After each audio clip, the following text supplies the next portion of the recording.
This episode of Stories Inside the Man Cave podcast is brought to you by our friends and family at Honest Plumbing and Air. And you can get in touch with them pretty quick. Just visit that website on the lower left-hand side of your screen, honestairconditioning.biz. Honest Plumbing and Air, where a handshake still means something. I understand you got to ask the question, but I gave up a big part of my life to come take this job, and I've poured every ounce of my soul in this job, and I've given this job every single ounce I can possibly give it. Well, it's the fourth time I've done it, so, and hopefully the last, in terms of new school. You know, that was a very interesting time frame right there. Jim Schlossnagle, criticized by a lot of Texas A&M faithful and college baseball enthusiasts and followers, media across the country, how that was handled. So he was the head coach, very good head coach. He has a long track record of success in building programs, and Texas A&M lost the national championship series. And then the very next day, when they arrived back to College Station, shortly thereafter, becomes the head baseball coach at the University of Texas. And I'll say what I did when with Mike Harge and Ty Harrington and others who have been on this podcast. There was no easy way to do that when you had zeroed into your target, target of who you want to be as your next head baseball coach. Regardless of being rival schools, programs, the transfer portal has changed everything. And that was one of the key reasons why that happened so quickly. One of the greatest times of year, the beginning of the college baseball season. It's here. And let's talk about it.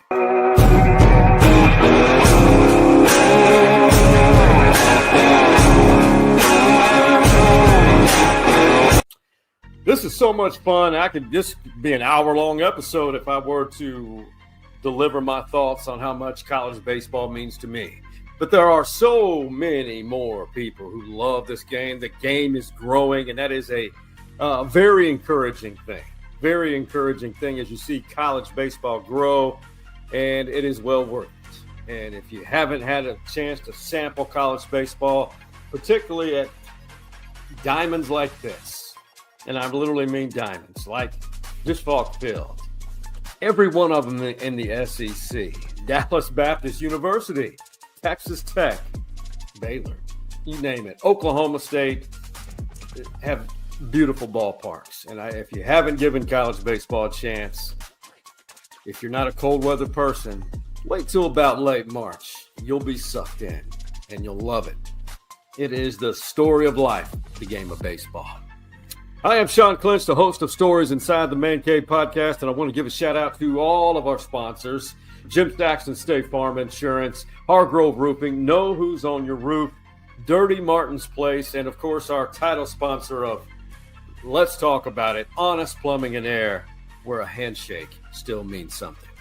While you're at it, think about it. Go ahead, or after this episode, follow Stories Inside the Man Cave on each of our social media platforms, that being Facebook, IG, X, YouTube, and on TikTok. I would appreciate that, of course.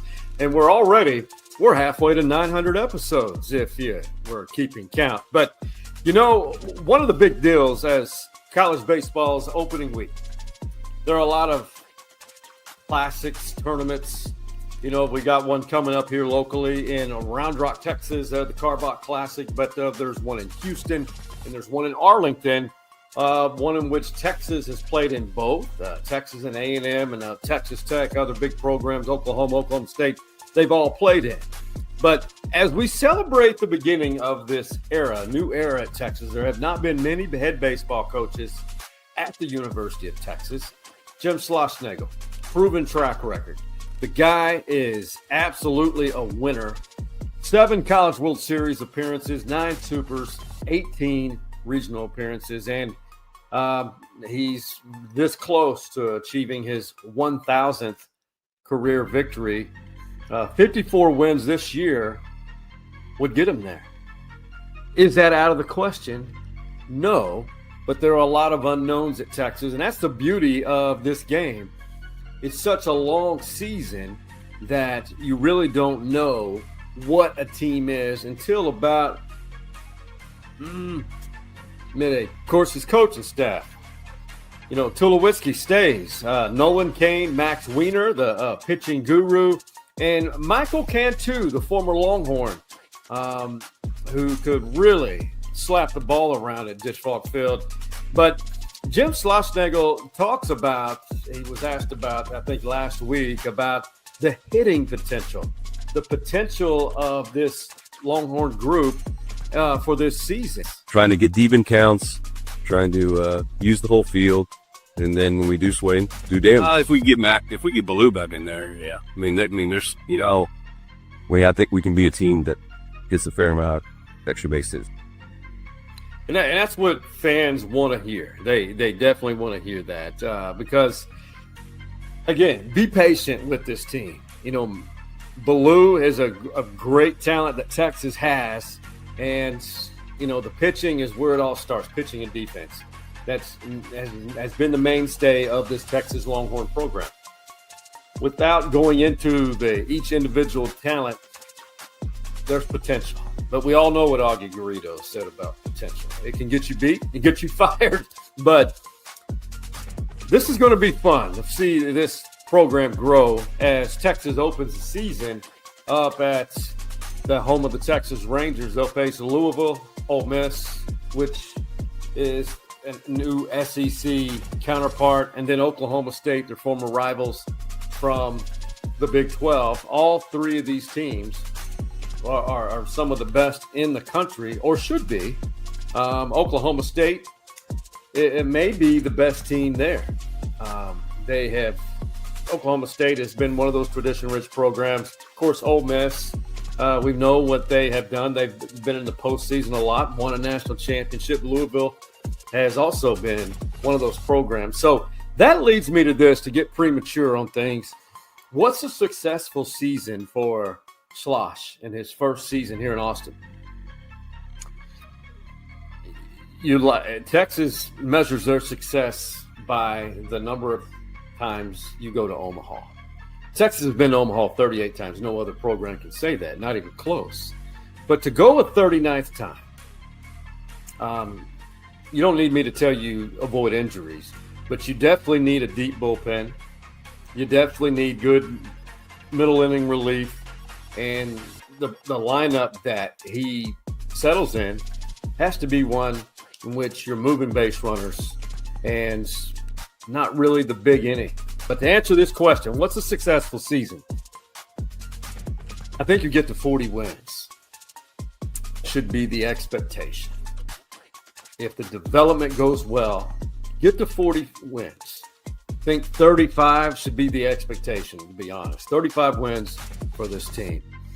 And the team that I think is perhaps the best in the country going into the season is Texas A&M.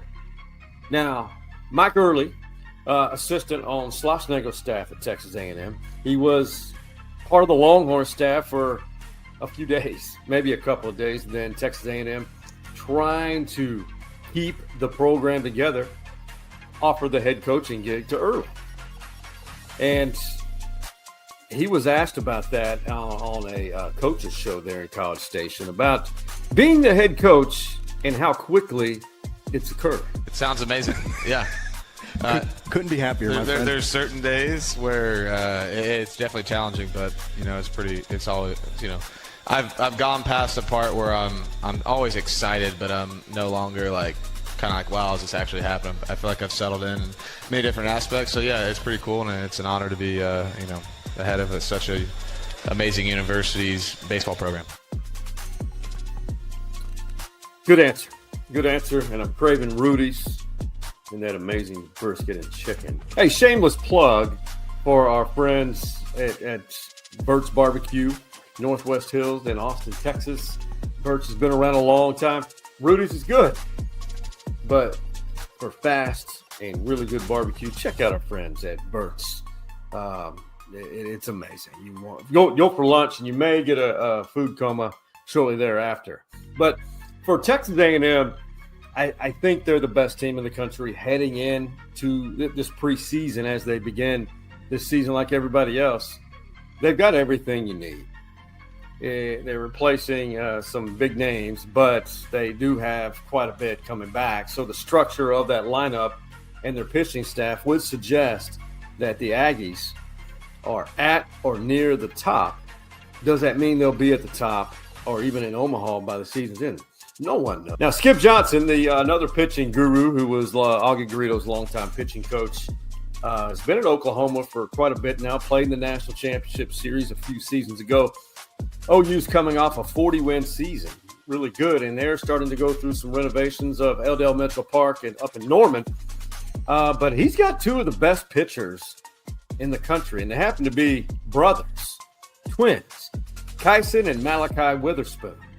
Now, Skip was on another podcast, and he was talking about the difference between the two, and they are honestly could be highly drafted later this summer. They're totally two different people. Malachi is really high energy, like, hey, I'm going to get in your face. It's time. I'm going to throw. Let's go right now, man. Let's get after it. Kyson's real poised. I mean, he is, and both of them are got electric stuff, and so it's hopefully they stay healthy and we can score them some runs. And that, Skip Johnson is a developer of the mental piece. One of his best sayings is trust the process. The Witherspoons, it's those types of talents which OU will need in any team to navigate through the SEC.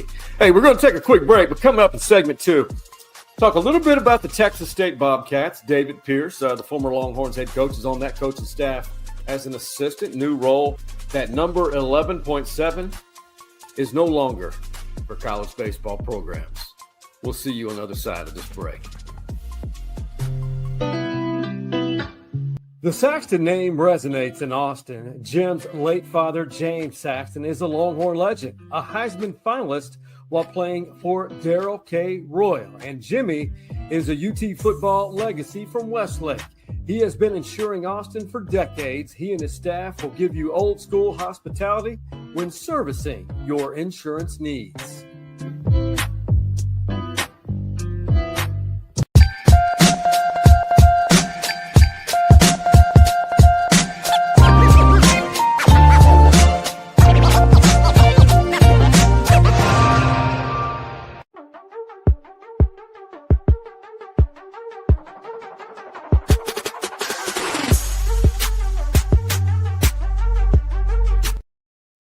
All right, welcome back.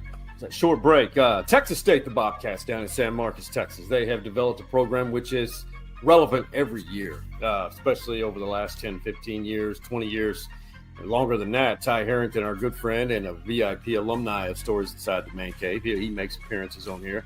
Talk about this great game, and you can see him doing broadcasts for the SEC Plus and all those networks and doing other things. And he's just a post-retirement, the winningest coach in Texas State baseball history, former Longhorn, but Texas State is still very special to him. And when you talk to him, you know that his former assistant, Stephen Trout, is elevated the Texas State program to where they are competing annually in a conference, the Sun Belt Conference, which I'm going to go ahead and say is perhaps the fourth best league in the country.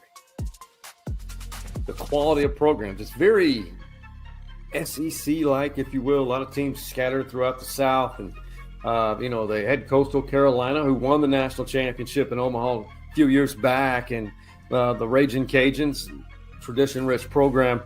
But this year, Trout has added David Pierce, who was the Texas Longhorns coach, who went to Omaha a few times, and really, if you look at his body of work, he's done a great job. Did a great job at Tulane, Sam Houston, and he's proven he's won. He's won. It's just at the end here at UT, something just wasn't working. And I consider him a friend of the pod as well. But that's a great addition. Stephen Trout has another head coaching mind in that dugout, on that field, in that office, in the clubhouse every day. The Texas State Bobcat program is better off and will only experience success with David Pierce on that staff. It can only get better. and to compete in that Sun Belt, which also is a multi-at-large bid league. Sun Belt's fun to watch. And so look for the Bobcats to not only compete in the Sun Belt, but to be in the regionals and perhaps that capture that magic in a bottle like they did a few years ago and really come this close to going to Omaha. Now, one subject for college baseball players, coaches across the nation and fans, the 11.7 scholarships, very few, if any, for decades had full rides. Very few. It's just a widely known fact that you're going to get a partial, a third, a quarter, a half, maybe 3/4 of a scholarship and divided amongst the entire roster, or certain, because you have walk-ons and whatnot, but some of them don't get financial aid. But it was severely underfunded, 11.7 scholarships. And people have been talking about this. Even Kendall Rogers with D1 Baseball, we talked about it when he was on this podcast a couple of years ago with Mike Harge and myself. It's been a bone of contention for so long, but now with new NCAA legislation, the NIL, the portal, so many changes here in the last 3 years, finally, college baseball is going to reap the benefit from this 11.7 to 34 full rides. Now, the drawback on that, the mid-major programs in Division I, there's some that are not going to benefit from that because to fund 34 scholarships, that's an issue, which puts pressure on a head coach who's always out networking and promoting his program. And now with NIL, having to fundraise perhaps $1 to $1.5 million more dollars to fund these 22.25 more scholarships. It's a great thing for college baseball and the overall health of it, but it will take a toll on programs, the mid-majors, lower majors,